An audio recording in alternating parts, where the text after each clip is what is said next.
এই দেশের সুখ দুঃখ আমাদের সুখ দুঃখ। এই দেশকে বুকে নিয়েই আমরা বাঁচতে চাই, আর এই দেশের বুকেই আমরা মৃত্যুর পরে ঢুকতে চাই। তাদের হাত বা বাসপালন জাতির প্রতি এমন ছিল যে তারা দেশের মালিক জমিদার আর সারা দেশবাসী ভাড়াটিয়া। মালিক এবং জমিদারি শেষ পর্যন্ত তার বাড়িতে থাকে, ভাড়াটিয়া চলে যায়, তাই না? এখন ভাড়াটিয়ারা কোথায় গিয়েছে? তারা যখন ক্ষমতায় ছিলেন মাঝে মধ্যে আমাদেরকে দেশপ্রেমিক বিভিন্ন সংগঠনের নেতা কর্মীদেরকে বলতেন তোমরা অমুক দেশে চলে যাও, টিকিট না দিয়েই বলতো অমুক দেশে চলে যাও। একটা টিকিট দিলে তবুও সান্ত্বনা পাইত, তাও দেয় না। হ্যাঁ, এবার টিকিটও কপালে জুটে না, এবার খালে বিলে নদী নালা দিয়ে পালাতে হয়েছে।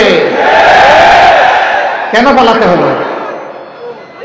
আপনারাই না একমাত্র দেশপ্রেমিক ছিলেন, তো দেশ বাদ দেন, নিজের দলের কর্মীদেরকেও তো একটু সান্ত্বনা দিয়ে পালায়েন না। এই দেশে থাকেন, মালিক মুক্তার হয়ে লুটে পুটে দেশটাকে খাইলেন, বিদেশকে সমৃদ্ধ করলেন গরিব দেশের মানুষের টাকা দিয়ে, নিজের একটা সন্তানকে দেশে রাখলেন না, এমনকি সন্তানের বিয়ের জন্য দেশি একটা মেয়ে পছন্দ করতে পারলেন না। এই আপনারা দেশকে ভালোবাসেন না? চমৎকার কথা। আমাদের কোনো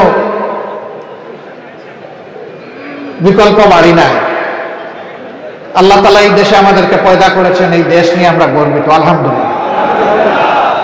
এই দেশের সুখ দুঃখ আমাদের সুখ দুঃখ। এই দেশকে বুকে নিয়েই আমরা বাঁচতে চাই, আর এই দেশের বুকেই আমরা মৃত্যুর পরে ঢুকতে চাই।